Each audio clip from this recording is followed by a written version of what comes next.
Hello and welcome to day 3 of my video vlog, 90-day video, I just said that, my 90-day video vlog challenge. This is Tanya and I am here and I'm going to talk about the importance of self-love today.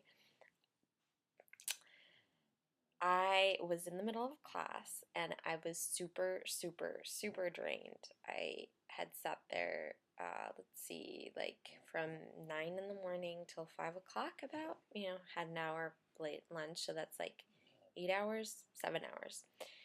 And I ran over to my friends and I said, hey, are you guys going to the beach? They're a couple. And I said, are you guys going to the beach? They're like, yeah. And I'm like, can I go with you guys, please? And they say yes, and we go. And I get there and I'm looking at the water and I'm like, oh my god, I wish I were going in there. And they say, oh my gosh, I have my bathing suit. And the other guy's like, oh, I have my bathing suit. And I'm like, oh, I wanted to say to them, I want my bathing suit. And I'm kind of like, oh, being quiet about it. And then we get to the beach and we brought our dinner with us and I'm kind of taking a few bites and the guy says to me, hey, do you want my shirt? And you can just put it on and like go in the water with the shirt. And I was like, yeah, I do.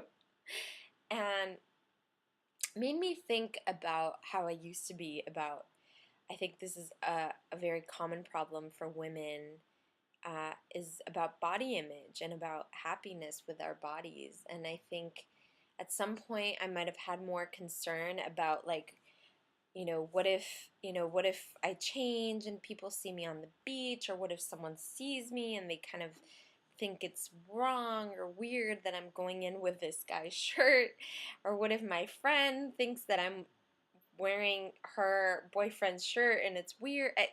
I would have kind of spun off into this thing, and like I can honestly say that a lot of my work of like loving myself and accepting my body and all of these different things has, in moments like this, allowed me to enjoy. I swam in the most beautiful, oh my god, if I could just show you, if I had done a video blog there, but I was just too busy enjoying the beach and the water, and I wasn't gonna like bring out my phone, and it was just one of those moments where it was like live the moment. We had like half an hour to enjoy the beach, and anyway, we will be going again tomorrow, so I will record this beautiful water that I got to try after 7 hours of sitting in a classroom. And I was thinking of my little boy and my friend, and I was like, oh, I hope I can bring them tomorrow. And yeah, we're gonna do that. And so self-love, I mean, I think sometimes it can be overwhelming when we're in the moment to think like, oh my gosh, how am I ever gonna accept this part of myself, or how am I ever gonna transcend? But it's one of those things that when you look back and you see all of the baby steps we've taken in the right direction, that is in the direction of loving ourselves and accepting ourselves and like really holding and being committed to, I don't want to say bettering, because it's not really like we're bettering ourselves, we're like already perfect, but it's like really like cradling and midwiving the parts of ourselves that want to come out into the world but haven't had that container before. And we hold that space for ourselves, even though there's hurt and pain that maybe our mothers or our fathers or our caretakers weren't able to give that to us before. Wouldn't you say? Yeah. I have my friend here. I mean, I think